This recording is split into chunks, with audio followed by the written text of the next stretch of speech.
How are बालको। तो आज हम बात करेंगे इस लेक्चर में ट्राइंगल के बारे में, ट्राइंगल की प्रॉपर्टी और ट्राइंगल के बारे में समझेंगे कि ट्राइंगल की डेफिनेशन क्या है और ट्राइंगल क्या है। ठीक है, तो सबसे पहले इंट्रोडक्शन पार्ट देखेंगे अपन। यहाँ पर अपन ने सारे पार्ट लिखे हुए हैं और लेफ्ट साइड और राइट साइड दोनों साइड में आपको नोट्स लिखे हुए मिल जाएंगे थ्योरेटिकल रूप के अंदर। तो आपको कोई भी नोट्स की या फिर किसी पीडीएफ की कोई जरूरत नहीं पड़ेगी, तो आप यहीं से सीधा नोट्स अपनी बुक में ऑटोमेटिकली खुद लिख सकते हो। ठीक है, तो यहाँ से आपको प्रोवाइड वो भी करने का कोई झंझट नहीं होगा किसी को भी कि भाई सर नोट्स भेजो या फिर भैया नोट्स भेजो या फिर ऐसा वगैरह वगैरह वगैरह कुछ भी है। तो अपना मतलब न्यूज आते हैं कि सबसे कम से कम अपना कोई सोशल चीजें कम से कम हो, अपना सिर्फ ओनली फॉर ये चैनल हो जिसके ऊपर वीडियो बने और अपना नोट्स यहीं से बनते रहे। तो मेरे भी दिमाग में ये आया कि साइड में जगह बची हुई रहती है तो उस साइड के अपन यूज कर सकते हैं। तो उन साइडों में अपन क्या करेंगे, नोट्स सीधे सीधे लिखते हुए चलेंगे इस तरीके से। यहाँ पर जैसे जैसे मैं कोई भी टॉपिक होगा उसके बारे में मैं डिफाइन करूंगा तो उसकी जो भी डेफिनेशन होगी वो यहाँ पर लिख कर आ जाएगी, हिंदी और इंग्लिश दोनों में भी, ताकि हिंदी मीडियम और इंग्लिश मीडियम दोनों के लिए बेनिफिट हो। तो आगे अपन चलते हैं, पहले सीखते हैं इंट्रोडक्शन पार्ट पे चलते हैं।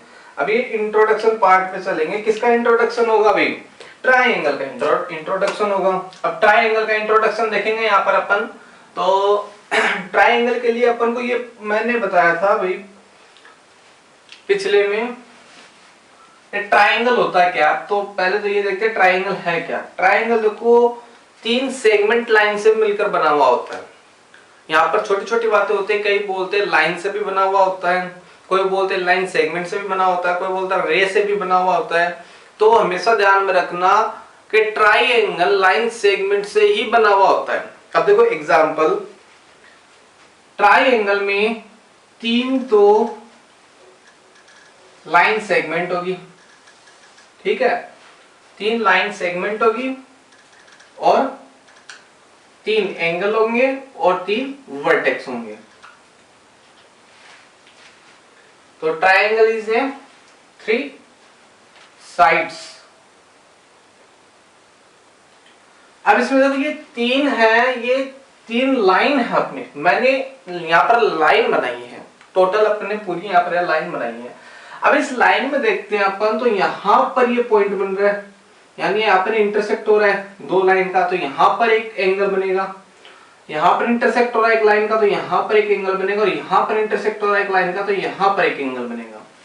तो अपन ट्राइंगल अगर देखेंगे तो ट्राइंगल ओनली फॉर अपन इधर इधर देखेंगे, इतने इतने एरिया ही अपन यूज लेंगे, इतना इतना एरिया ही अपन यूज लेंगे। ठीक है ना, बाकी एरिया में अपन को कोई मतलब नहीं है उससे कि भाई आगे क्या चल रहा है क्या नहीं चल रहा है। कुछ भी आगे जाके कोई भी फिगर बन रहा होगा, लेकिन अपन को जरूरत नहीं है उस फिगर की, अपन को ओनली फॉर जरूरत है ट्राइंगल की। तो इतना इतना पार्ट अगर अपन लेंगे तो इतने इतने पार्ट के बाद में अपन को कोई मतलब नहीं है। तो मैं यहाँ से अगर इनको मिटा दूं, तो अपने पास बचेगा क्या? ये कौन सी लाइन बच गई अपने पास? पहले लाइन थी, ठीक है, रे तो है नहीं है, अब बच गई कौन सी? Line segment. तो अपने पास कौन सी लाइन बच गई है? लाइन सेगमेंट बच गई। तो हमेशा ध्यान में रखना कि एक ट्राइंगल होता है ना, वो लाइन सेगमेंट से मिलकर बना हुआ होता है। ठीक है ना, उसमें जरूरी नहीं है कि लाइन भी हो सकती है, लेकिन ओनली फॉर अगर अपन ट्राइंगल की बात करें, कहीं पे भी कोई भी फिगर हो, ओनली फॉर अपन बात कर रहे हैं ट्राइंगल की, तो हमेशा ध्यान में रखना लाइन सेगमेंट से ही बनता है ट्राइंगल। तो आगे बात करते हैं। ट्राइंगल हैव थ्री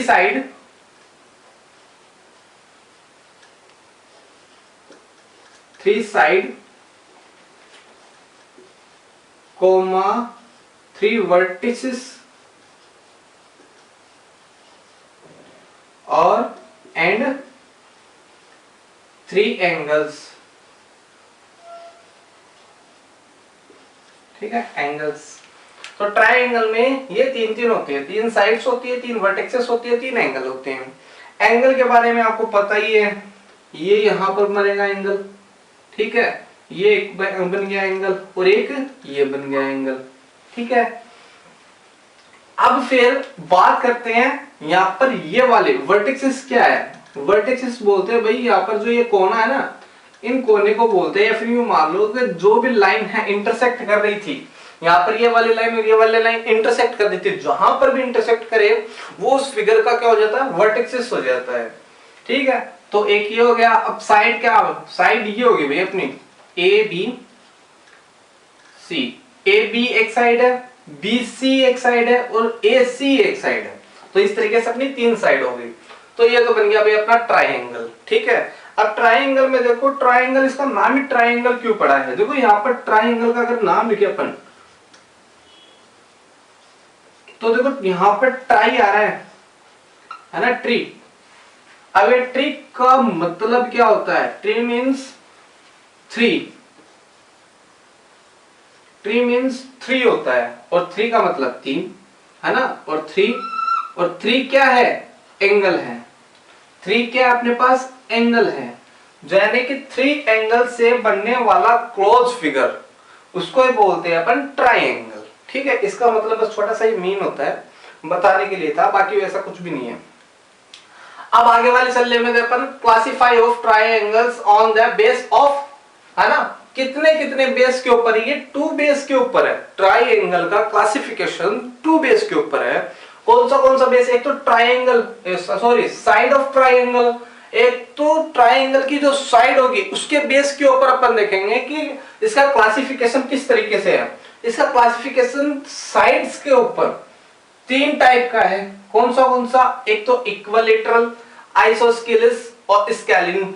ठीक है, इसको हिंदी में बोलते हैं भैया, इक्विलैटरल को बोलते हैं अपन समबाहु त्रिभुज। ठीक है, इक्विलैटरल ट्राइंगल क्या होता है, देखो जैसे देखो एक ये वाला ट्राइंगल अपने पास एबीसी, और देखो ट्राइंगल को रिप्रेजेंट करते हैं ना अपन, तो ऐसे रिप्रेजेंट करते हैं अपन, एक छोटा सा ट्राइंगल बनाते हैं और उसके आगे उसके वर्टेक्सेस लिख देते हैं ए बी एंड सी।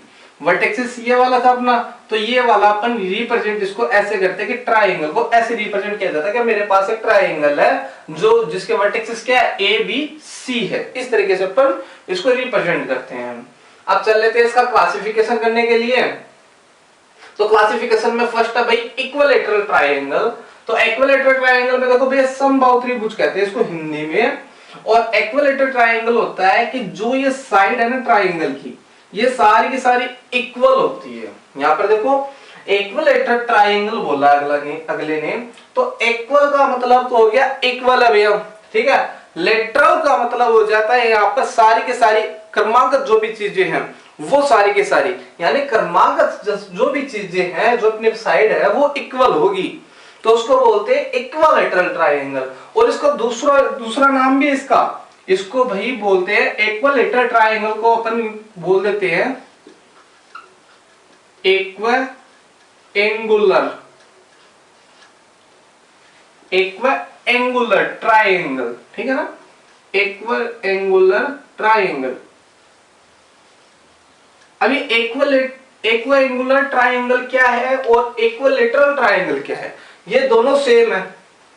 ये दोनों सेम है, चाहे आप इक्विलैटरल ट्राइंगल बोल दो या फिर इक्विएंगुलर ट्राइंगल बोल दो, दोनों बात एक ही है। अब इक्विएंगुलर ट्राइंगल क्या होगा, इक्विएंगुलर ट्राइंगल होगा कि जो आपके ये एंगल है ना, ये एंगल सारे के सारे सेम आएंगे। आगे प्रॉपर्टीज आएगी उसमें मैं बता दूंगा, ये सारे के सारे एंगल सेम आएंगे और इनका मेजरमेंट 60 डिग्री होगा। इन तीनों का मेजरमेंट 60 डिग्री होगा अपने पास, है ना। तो तीनों एंगल क्या होंगे, सेम, यानी 3 एंगल होंगे, वो तीनों के तीनों क्या होंगे, सेम होंगे। पहली बात तो ये, और उनकी साइड भी क्या होगी, सेम होगी। तो उसको बोल देंगे अपन इक्विलैटरल ट्राइंगल या फिर इक्विएंगुलर ट्राइंगल। ठीक है, अब देखो इक्विएंगुलर ट्राइंगल अगर आपके पास ये है तो एक प्रॉपर्टीज भी बन जाती है। यहाँ पर कोई आपको बोल दे कि एक ऐसा ट्राइंगल है जिनके तीनों एंगल सेम है या फिर इक्वल है, तो उसको क्या बोलते हैं, दूसरे नाम से, तो इक्विलैटरल ट्राइंगल भी बोलते हैं, क्योंकि इसकी प्रॉपर्टीज क्या है कि सेम एंगल अगर तीनों है तो उनकी साइड भी इक्वल होगी। अगर एंगल सारे के सारे इक्वल है एक दूसरे से, ईच अदर, तो उनके साइड भी इक्वल होंगे ईच अदर टू। ठीक है ना, तो आगे चलते हैं अपन आइसोस्केलिस ट्रायंगल। आइसोस्केलिस ट्रायंगल को हिंदी में बोलते हैं समद्विबाहु त्रिभुज। अभी आइसोस्केलिस ट्रायंगल क्या हो जाता है, इसके अंदर ओनली 4 ये 2 साइड्स होती है, जैसे ए बी और बी सी, ठीक है। इक्विलेटरल ट्रायंगल में तो क्या था, तीनों साइड्स इक्वल थी, A B is equal to B C is equal to A C, है ना। बट आइसोस्केलिस ट्रायंगल में क्या हो जाता है, आइसोस्केलिस ट्रायंगल में क्या हो जाता है, इसमें होता है कि आपकी 2 साइड इक्वल होगी, आपकी 2 साइड इक्वल होगी ए बी और ए सी, और इक्वल होती है ना कोई साइड, तो उसको अपन थोड़ा सा कट करके इस तरीके से लिखते हैं कि ये वाली साइड इक्वल है। और अदरवाइज कोई और 2 साइड इक्वल हो तो वहां पर क्या कर देंगे, वहां पर डबल क्रॉस कर देंगे, वहां पर क्या कर देंगे, डबल इंटरसेक्ट कर देंगे, फिर क्रॉस कर देंगे, इस तरीके से डबल कर देंगे, है ना। इस तरीके से अलग से कोई 2 लाइन इक्वल हो तो ट्रिपल क्रॉस कर देंगे, ठीक है ना। तो आइसोस्केलिस ट्रायंगल में 2 साइड्स होती है वो इक्वल होती है, 2 साइड्स यहां पर इक्वल होंगी, कौन सी ए बी और बी सी, ए सी, कोई भी साइड इक्वल हो सकती है, कोई जरूरी नहीं। मैं तो एक एग्जांपल दे रहा हूं ओनली फॉर, क्योंकि ऐसा अपने पास होता है आइसोस्केलिस ट्रायंगल में कि ट्रायंगल की 3 साइड में से कोई 2 साइड आपस में इक्वल होती है। अब स्केलिंग ट्रायंगल में क्या होता है, स्केलिंग ट्रायंगल में कोई भी साइड इक्वल नहीं होती, ठीक है ना। इसको हिंदी में बोलते हैं विषमबाहु त्रिभुज। इसमें क्या होता है कि कोई भी तीनों ट्रायंगल है ना, ये तीनों के तीनों ट्रायंगल की साइड्स अलग अलग है, कोई भी इक्वल नहीं है आपस में, तो उसको बोल देंगे अपन आइसोस्केलिन ट्रायंगल, यानी A B equal not to B C equal not to A C, उसको बोल देंगे अपन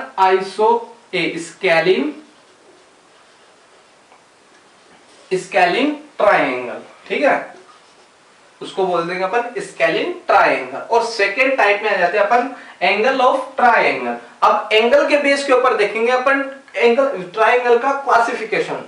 अब एक्यूट ट्रायंगल क्या होगा, एक्यूट ट्रायंगल को हिंदी में बोलते हैं न्यून कोण त्रिभुज, ठीक है।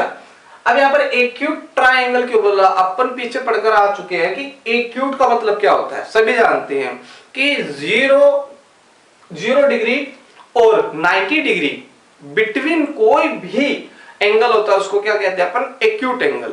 तो इसी तरीके से है कि जब ट्रायंगल के यहाँ पर देखना एक शर्त, बहुत मेन शर्त है वो, कि ट्रायंगल के जो तीनों एंगल है ना, ट्रायंगल के 3 एंगल्स है ना, वो सारे के सारे एंगल एक्यूट एंगल होने चाहिए, यानी इनमें से कोई भी एक भी एंगल एक्यूट एंगल से बड़ा नहीं होना चाहिए, वो एक्यूट एंगल से लेस देन ही होना चाहिए, या फिर मान लो 90 डिग्री से लेस देन होना चाहिए और 0 डिग्री से ग्रेटर देन होना चाहिए, उसको बोलते हैं अपन एक्यूट एंगल, ठीक है ना। एक्यूट एंगल का मतलब तो क्या हो जाता है, 0 डिग्री से तो बड़ा बट 90 डिग्री से छोटा, उसको बोल देते हैं अपन एक्यूट एंगल। तो इनमें से जो भी तीनों एंगल है वो तीनों एंगल इनके बीच में ही होनी चाहिए, तभी उसको बोलेंगे एक्यूट ट्रायंगल। फिर आ जाते हैं राइट ट्रायंगल। अब राइट ट्रायंगल में क्या होगा कि अब इसमें देखो थोड़ी सी कंडीशन अलग हो गई, चेंज हो गई। एक कंडीशन क्या चेंज हो गई कि राइट ट्रायंगल में तीनों ट्रायंगल में से कोई एक एंगल, बस सिर्फ ओनली फॉर एक एंगल, राइट ट्रायंगल में कोई भी 3 एंगल में से कोई एक एंगल लेना है और वो होना चाहिए 90 डिग्री। और 90 डिग्री को रिप्रेजेंट करने से करते हैं अपन इस तरीके से उसके जो भी एंगल होता है उसके आगे अपन इस तरीके से ऐसे लगा देते हैं, तो वो बता देता कि ये राइट ट्रायंगल है, ठीक है ना। तो ये राइट ट्रायंगल ये वाला एंगल होगा अपना, 3 एंगल में से कोई भी एक एंगल होना चाहिए, बस वो राइट ट्रायंगल होना चाहिए, इसी को बोल देते, वो राइट एंगल होना चाहिए, उसी को बोल देते हम राइट ट्रायंगल। ऑब्ट्यूज एंगल में देखो वही है, बस इसकी कंडीशन, राइट ट्रायंगल की कंडीशन और ऑब्ट्यूज की कंडीशन सेम है। इसमें एक एंगल 90 डिग्री होना चाहिए और इस ऑब्ट्यूज में क्या होना चाहिए, एक एंगल क्या होना चाहिए 90 degree to greater than but 180 degree to less than. अब अलग सी मतलब तर्क संगत बात है कि यार अपन को पता है कि एक ट्राइंगल में तीनों एंगल का सम कितना होता है 180 डिग्री होता है। अगर अपन ऑल एंगल का सम कर दें तो उसका कैलकुलेशन अपने पास 180 डिग्री आ जाएगा, और 180 डिग्री आएगा तो जाहिर सी बात है कि कोई भी एंगल 180 डिग्री से तो ऊपर हो ही नहीं सकता। 180 डिग्री से ऊपर तो क्या 180 डिग्री भी नहीं हो सकता, खुद 180 डिग्री से कम ही हो सकता है, 180 डिग्री से ज्यादा नहीं हो सकता, ठीक है ना। तो ऑब्ट्यूस एंगल हो जाएगा कि जो भी ट्राइंगल अपना उसका कोई भी एक एंगल हो और वो एंगल क्या हो 90 डिग्री से बड़ा हो। जैसे यहाँ पर 120 डिग्री एंगल है, अब इस ट्राइंगल को बोल देंगे अपन ऑब्ट्यूस ट्राइंगल, ठीक है ना। इसको हिंदी में बोलते हैं अधिक कोण त्रिभुज। आगे बात कर लेते हैं अपन median and altitude of triangle. देखो हिंदी में बोलते हैं मीडियन को मध्यिका और एल्टीट्यूड को बोलते हैं अपन हिंदी में शीर्षलंब, ठीक है। एल्टीट्यूड और मध्यिका क्या होता है, इनमें छोटा सा डिफरेंस है, बस दोनों चीजें सेम ही है लगभग, बस इसमें थोड़ा सा डिफरेंस है और वो एक एक लाइन का डिफरेंस है, वो ज्यादा नहीं है, बाकी थ्योरी बिल्कुल सेम है इनकी। जैसे ये अपना एक ट्राइंगल है, ठीक है। अब इस ट्राइंगल में कोई भी एक वर्टेक्स ले लो, पहले अपन देख रहे हैं मीडियन को, कोई भी वर्टेक्स ले लो, कोई भी वर्टेक्स उठा लो आप। जैसे मैंने उठा ली भाई ए वर्टेक्स उठा लिया, यहाँ पर ये वाला ए वर्टेक्स ले लिया, ठीक है भाई।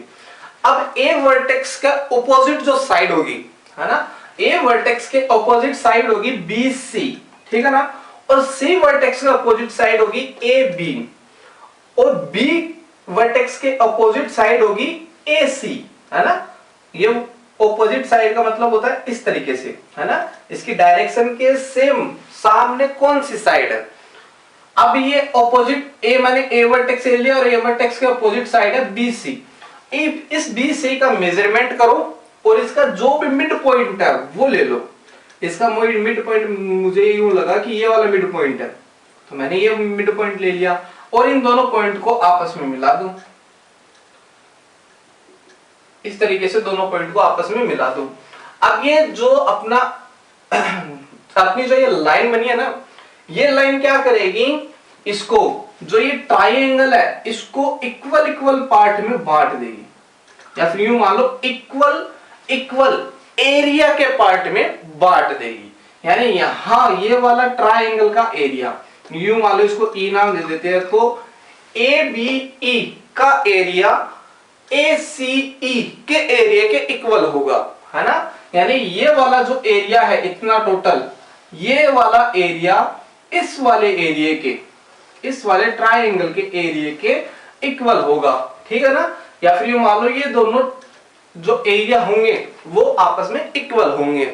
ये मध्यिका या फिर मीडियन इस तरीके का काम करती है कि एक ट्राइंगल को दो भागों में या फिर दो पार्ट में इस तरीके से बांट देती है कि दोनों भाग के जो एरिया है वो इक्वल हो जाते हैं, ठीक है।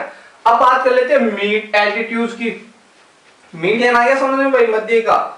अब एल्टीट्यूड की बात कर लेते हैं। एल्टीट्यूड क्या करता है भाई, सेम कंडीशन है, सेम कंडीशन है, बस थोड़ा सा डिफरेंस है, बाकी सेम कंडीशन है। जैसे अपने पास ये वाला ट्राइंगल है,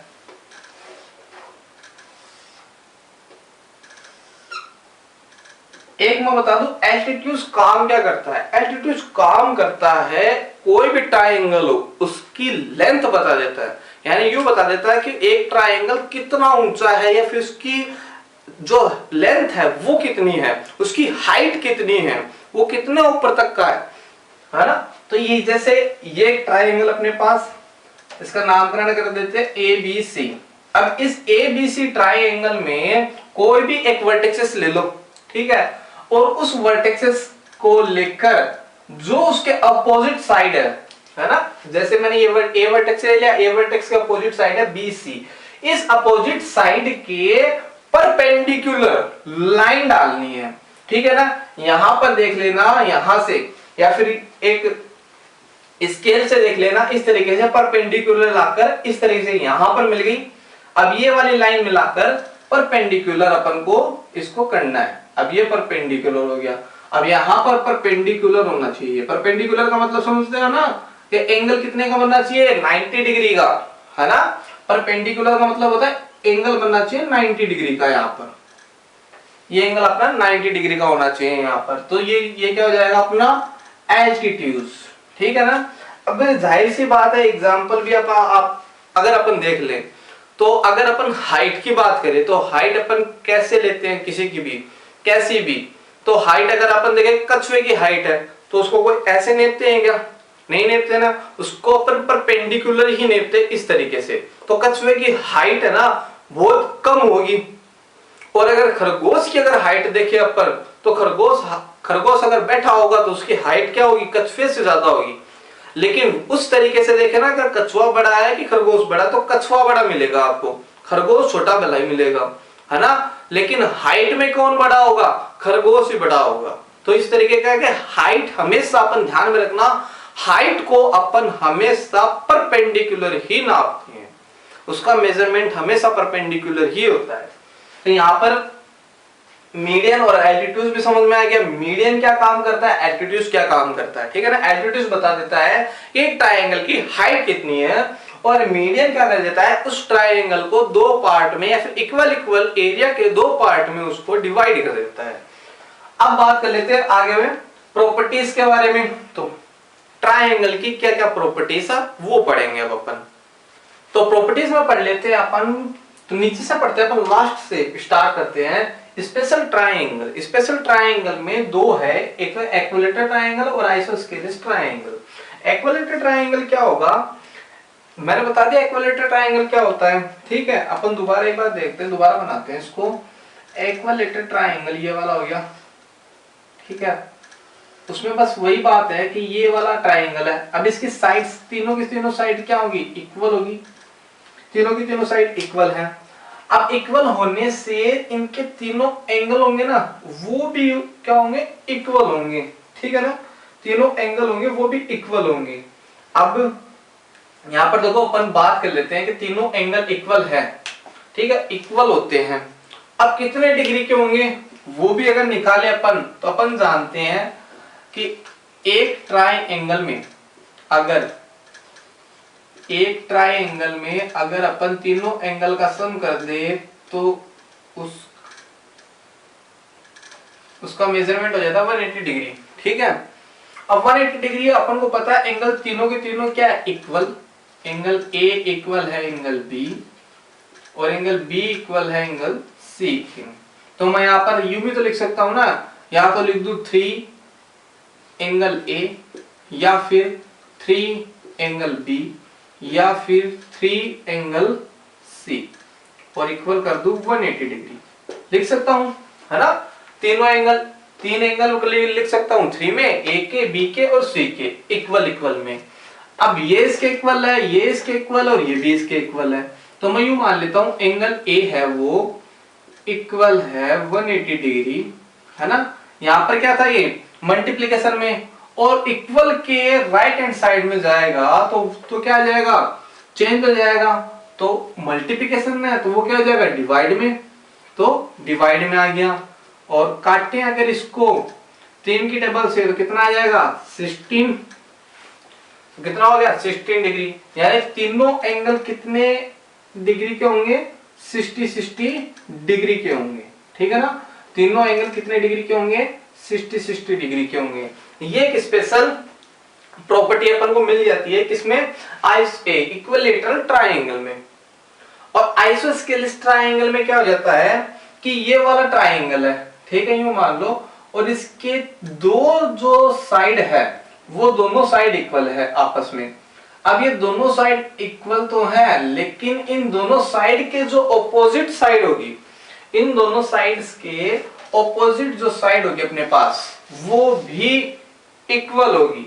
जैसे ये वाली साइड है ए बी और ये वाली साइड है ए सी। अब ए बी के ऑपोजिट जो एंगल है अपना, ए बी का ऑपोजिट एंगल कौन है, ये वाला एंगल है सी, और ए सी के अपोजिट एंगल कौन है, बी। ठीक है ना, यानी ए बी अपने पास दो साइड हैं और वो इक्वल हैं, और अगर ये इक्वल है आइसोस्केलिस हो जाएंगे ट्राइंगल। और आइसोस्केलिस ट्राइंगल की प्रॉपर्टी होती है कि यहां पर इसके ऑपोजिट जो भी एंगल है, यानी ए बी साइड्स के ऑपोजिट एंगल कौन था, एंगल सी, यानी एंगल सी इक्वल हो जाएगा ए सी के ऑपोजिट साइड में कौन एंगल था, ए सी के ऑपोजिट साइड में एंगल था बी, तो एंगल बी। ठीक है ना, ये एंगल बी, इस तरीके से एंगल सी और बी इक्वल हो जाएंगे। तो हमेशा ध्यान रखना, कोई भी ट्राइंगल की दो साइड्स अगर इक्वल हो तो उसके ऑपोजिट एंगल भी इक्वल हो जाते हैं। अब ये बात कर लेते हैं ऊपर से एक्सटीरियर एंगल की। ठीक है, एक ट्राइंगल का एक्सटीरियर एंगल कब होगा, जब उसकी एक साइड्स को एक्सटेंड कर दे अपन या फिर प्रोट्रूड कर दें, है ना, एक साइड्स को अपन एक्सटेंड कर दे थोड़ा सा। अब ये वाला एक्सटेंड हो गया तो यहां पर एक एंगल बनेगा इस तरीके से, यहां पर एक एंगल बनेगा इस तरीके से। अब ये वाला एंगल देखो, ये वाला एंगल इन दोनों एंगल के, एंगल बी और एंगल ए के इक्वल होगा, एंगल बी और एंगल ए के इक्वल होगा, है ना। ध्यान में रखना, अब ये इक्वल कैसे होगा ये अपन को प्रूफ करना है।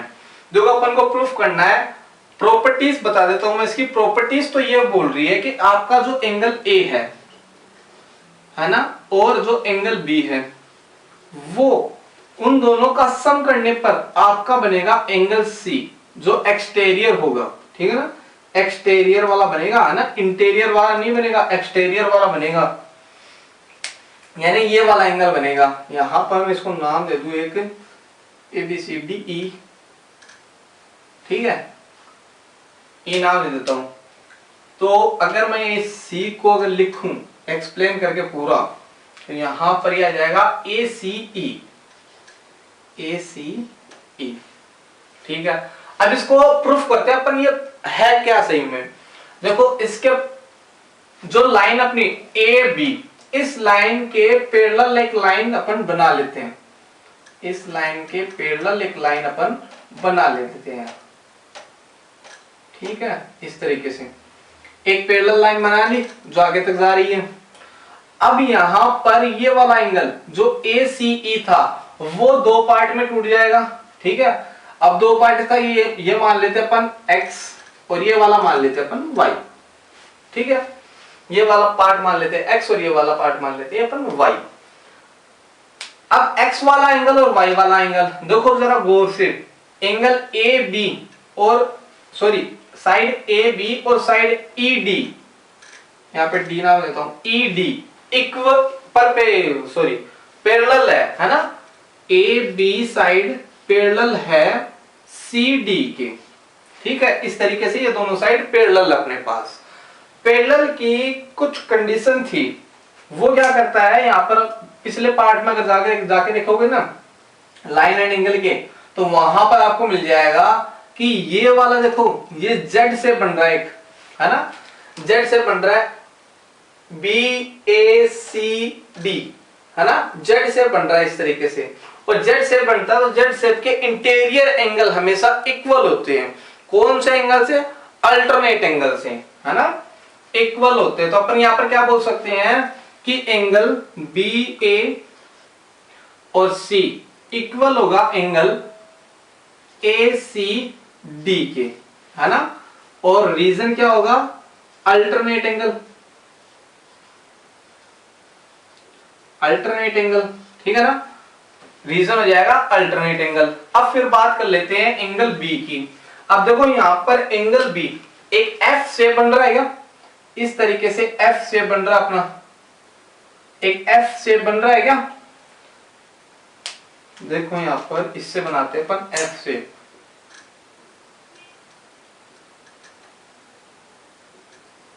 बना एफ शेप, दिख गया। अब यहां पर देखो एंगल बी, ये वाला एंगल बी और ये वाला एंगल देखो, ये कोरेस्पॉन्डिंग एंगल मिल रहे हैं क्या इनकी। अगर अपन देखें ये देखो और ये देखो इनकी जो डायरेक्शन है वो भी सेम है, ठीक है, दोनों एंगल इंटीरियर ही है, ठीक है, और इतना ही था, दो सेम चीज मिल गई अपने पास तो ये इक्वल हो सकते हैं, तो कोरेस्पॉन्डिंग ये एंगल बन जाएंगे अपने। तो यहां पर ये वाले दोनों एंगल कोरेस्पॉन्डिंग है और कोरेस्पॉन्डिंग बताता है कि दोनों एंगल इक्वल होते हैं। तो angle A B C equal होगा एंगल डी सी ई के, और रीजन क्या हो जाएगा इसका, कोरेस्पॉन्डिंग एंगल।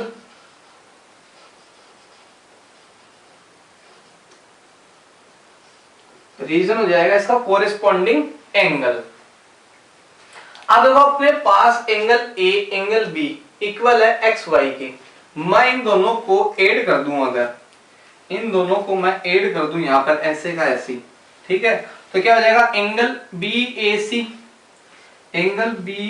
सी प्लस एंगल ये वाला ए बी सी, और इक्वल में ये राइट हैंड साइड का ए सी डी, और प्लस इधर का भी राइट हैंड साइड का एंगल डी सी ई। जब अपन प्लस करते हैं ना कोई भी इक्वेशन हो वगैरह, तो इक्वल के राइट हैंड साइड में जो भी हो वो अगले वाली इक्वेशन के इक्वल में राइट हैंड साइड के ही वो क्या करेंगे सम होंगे, और जो राइट हैंड साइड में जो लेफ्ट हैंड साइड में होंगे वो दूसरी इक्वेशन के लेफ्ट हैंड साइड वाले ही प्लस होंगे, ठीक है ना। तो इस तरीके से अपन प्लस कर दिए। अब यहां पर अगर गौर करें बी ए सी कौन है भाई, बी ए और सी, बी ए सी तो एंगल ए है, यानी angle A, plus A B C angle B है, तो angle B equals to A C D angle है अपने पास एक्स, ठीक है, एंगल एक्स, और प्लस फिर एंगल है डी सी ई एंगल अपने पास वाई एंगल है ये वाई, और x और y को दोनों को अगर अपन ऐड कर दे तो अपने पास एक एंगल बनेगा ACE। अगर इन दोनों को ऐड कर दे तो ACE या FNU वाले दोनों को हटाकर सीधा अपने पास एंगल के क्या बच गया ACE, तो एंगल हो जाएगा अपना ACE, ठीक है, किसके है angle A plus angle B के। यही अपन को प्रूफ करना था, ऊपर जो लिखा हुआ है अपना ये वाला, ठीक है, समझ में आ गया। तो एक्सटीरियर एंगल, जो भी ट्राइंगल का एक्सटीरियर एंगल होगा वो इन उस एंगल के ऑपोजिट साइड में, इस एंगल के ऑपोजिट साइड में इंटीरियर एंगल होंगे उनका सम के इक्वल होगा, ठीक है ना, ध्यान में रखना ये बात। आगे वाले पे चल लेते हैं अपन, sum of all angles of triangle, ठीक है। तो ट्राइंगल के जो तीन एंगल होंगे उनको ऐड करने पर 180 डिग्री आता है, ये अपन प्रूफ करेंगे। चलो अपन देख लेते हैं इसमें तीनों एंगल का सम, ठीक है। अब तीनों एंगल का सम करने के लिए ये वाला एंगल ए बी और सी, इसके लिए अपन क्या करेंगे, एक मेथड अपनाएंगे, ठीक है, तीनों एंगल को सम करने के देखने के लिए कि भाई ये तीनों एंगल का मेजरमेंट कितना होता है ये अपन देखेंगे। यानी अपन बोल रहे हैं कि एंगल ए और angle B plus angle C कितना आता है, कितना आता है, ये अपन को पता है, वैसे 180 डिग्री आता है, लेकिन अपन इसको प्रूफ करेंगे, ठीक है ना, और देखेंगे कि कितना आता है। अब अपन आगे बात कर लिया अगर एंगल ए बी सी में, तो देखो यहां पर एक बी सी जो लाइन अपने पास बी सी, उसके पैरेलल एक लाइन बना लेते हैं अपन ऊपर ए पर, उसके पैरेलल एक लाइन बना लेते हैं अपन इस तरीके से, ठीक है, इस तरीके से एक पैरेलल लाइन बना ली। अब यहां पर देखो एक जेड शेप बन जाएगी, ये वाली जेड शेप बन जाएगी, ये बन गई, एक तो ये जेड शेप बन गई अपने पास, ये वाली, तो इसके जो भी यू मान लो, देखो एक ये जेड शेप है अपने पास, है ना, तो इसका इंटीरियर एंगल और इसका इंटीरियर एंगल इक्वल होगा, यानी ये वाला एंगल और ये वाला एंगल इक्वल होगा। और इसकी जेड शेप देखें यहां से, तो ये देखो, तो ये वाला एंगल बी पर और ये वाला एंगल इक्वल होगा, है ना। अब थोड़ा सा नामकरण और कर देते हैं, ठीक है। तो एंगल अपने पास देखो ई ए और B, E A B equal होगा किसके, ये वाला एंगल इक्वल है इस वाले एंगल के और ये वाला एंगल इक्वल है इस वाले एंगल के, ठीक है ना। तो एंगल बी के इक्वल होगा, यानी ए बी सी के इक्वल होगा, एंगल ए बी सी के इक्वल होगा, ठीक है भाई। अब फिर बात कर लेते हैं एक और की, तो एंगल अपने पास एक और है F A E, F A E equal होगा अपने पास एंगल ए सी बी के, ए सी बी के इक्वल है। और है क्यों इक्वल, अल्टरनेट एंगल से, जेड शेप बन रही थी और जेड शेप बनाता कौन है, अल्टरनेट एंगल बनाता है, तो अल्टरनेट एंगल से ये तो इक्वल हो गए। अब फिर बात कर लेते हैं, यहाँ पर ये वाला एंगल तो इक्वल हो गए, यानी बी वाला एंगल भी ऊपर है और सी वाला एंगल भी ऊपर है और ए वाला एंगल ऊपर ही है, यानी तीनों एंगल यहाँ पर इस लाइन पर है। कौन सी वाली लाइन पर, ई एफ वाली लाइन पर है ना, इस वाली लाइन पर है तीनों एंगल। और अपन जानते हैं कि एक लाइन पर उसके एंड पॉइंट को छोड़ दो तो उस लाइन पर बनने वाला हर एक एंगल 180 डिग्री का होता है, अपन को ये पता है। यानी यहां पर ये वाले सारे के सारे एंगल कितने डिग्री के होंगे, 180 डिग्री के होंगे, ठीक है ना। लीनियर पेयर से मान लो आप, लीनियर पेयर की कंडीशन भी बोलती है ये वाली, तो angle E A B plus angle B A C plus angle C A F equal होगा 180 डिग्री से। रीजन क्या है, लीनियर पेयर,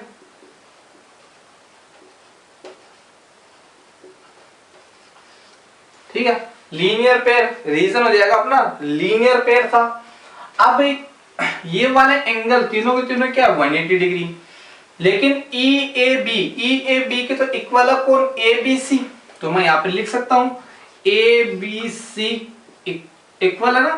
फिर बी ए सी के कौन इक्वल है भाई, बी ए सी के कोई भी इक्वल नहीं है, तो एंगल बी ए सी ऐसा कैसे रह जाएगा।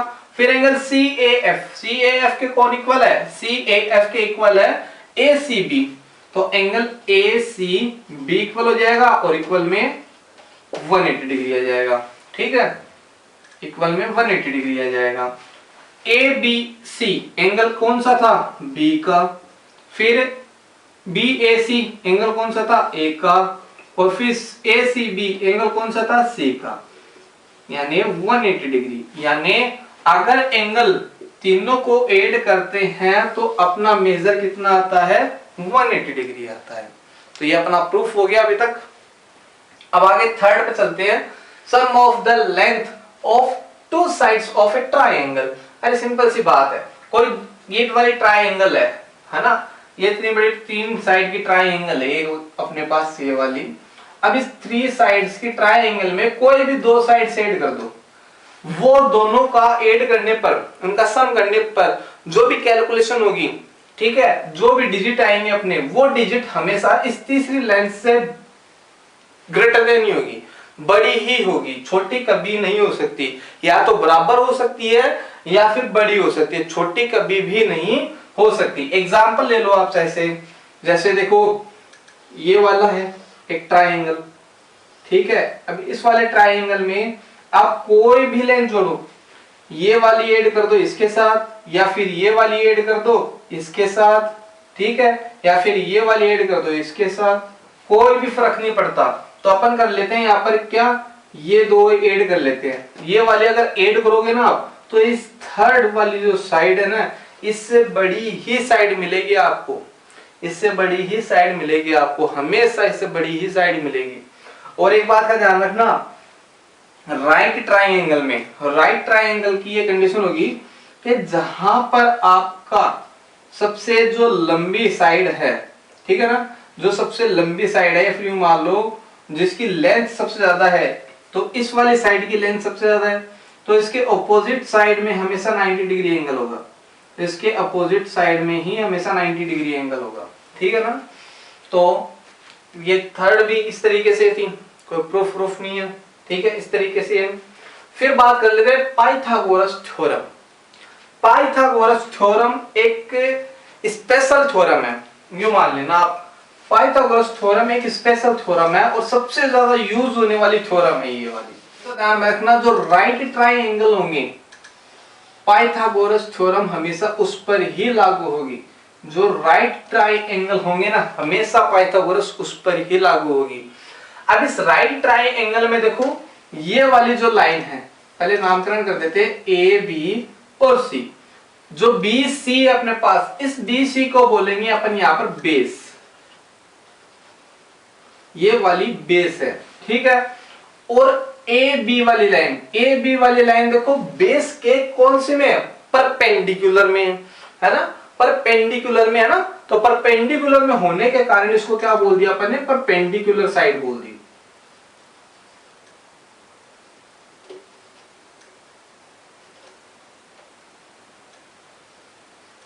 परपेंडिकुलर। और जो 90 डिग्री है, जो 90 डिग्री के ऑपोजिट साइड है, ऑपोजिट साइड कौन सी होगी, ये वाली 90 डिग्री के ऑपोजिट साइड वाली, जो 90 डिग्री के ऑपोजिट साइड वाली साइड है, वो साइड को बोलेंगे अपन हाइपोटेनियस।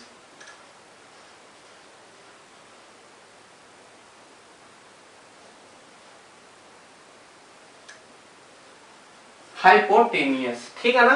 तो हाइपोटेनियस, बेस और परपेंडिकुलर इस तरीके से होगी। इसको शॉर्टकट में लिखते हैं H, इसको शॉर्टकट में लिखते हैं B और इसको शॉर्टकट में लिखते हैं P, ठीक है ना।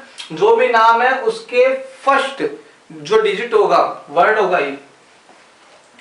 अल्फाबेट होगा, उसके हिसाब से अपन इसको नाम दे देंगे। तो इसको B बोलेंगे, P और ये H, ठीक है। अब पाइथागोरस क्या बोलता है, पाइथागोरस ने एक रिसर्च की, उसने बोला कि जो आपकी हाइपोटेनियस है ना, उस हाइपोटेनियस का आप स्क्वायर कर दो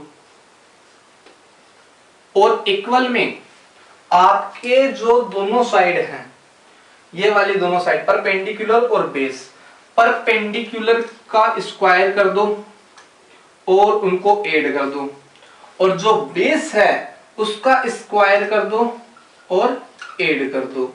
इस तरीके से अगर आप करोगे तो इन दोनों का स्क्वायर का सम हमेशा इक्वल होगा हाइपोटेनियस के स्क्वायर के, हाइपोटेनियस के स्क्वायर के इक्वल होगा। यानी पाइथागोरस और ये वाली थ्योरम दोनों लगभग सेम है। ये तो क्या बोलती है कि इसके इक्वल हो सकता है या फिर ग्रेटर देन हो सकता है, लेकिन पाइथागोरस बोलता है कि जो आपकी हाइपोटेनियस है और कंडीशन क्या होनी चाहिए कि 90 डिग्री एंगल ही होना चाहिए, कंडीशन 90 डिग्री एंगल ही होना चाहिए, या फिर मान लो राइट ट्राई एंगल ही होना चाहिए, राइट एंगल ट्राइंगल ही होना चाहिए, तभी ये पाइथागोरस थ्योरम उस पर अप्लाई होगी, वरना नहीं होगी। और एक अमेजिंग बात बताऊं क्या है कि अपनी जो भी आसपास की जो भी चीजें हैं वो ऑलमोस्ट 90 डिग्री पर ही है। 90 डिग्री, ऐसी बहुत चीजें कम मिलेगी आपको जो 90 डिग्री पर ना हो। एक बार इसे नजर फंसा के देख लो आप, कहीं पर भी आपको हमेशा कोई भी चीज मिलेगी वो 90 डिग्री पर ही मिलेगी। इसलिए पाइथागोरस थ्योरम बहुत यूजफुल होती है। अब ये वाली थ्योरम में क्या बोलता है कि हाइपोटेनियस का स्क्वायर हमेशा इक्वल होगा जो आपकी दो बाकी बची हुई साइड है परपेंडिकुलर और बेस, उन दोनों का अलग अलग स्क्वायर करके और फिर उनको सम कर दो, ठीक है ना, तो वो हमेशा इक्वल हो जाएगा और इसी को बोलते हैं अपन पाइथागोरस थ्योरम। तो अब तक के लिए इतना काफी है, अगली लेक्चर में अपन और बात करेंगे।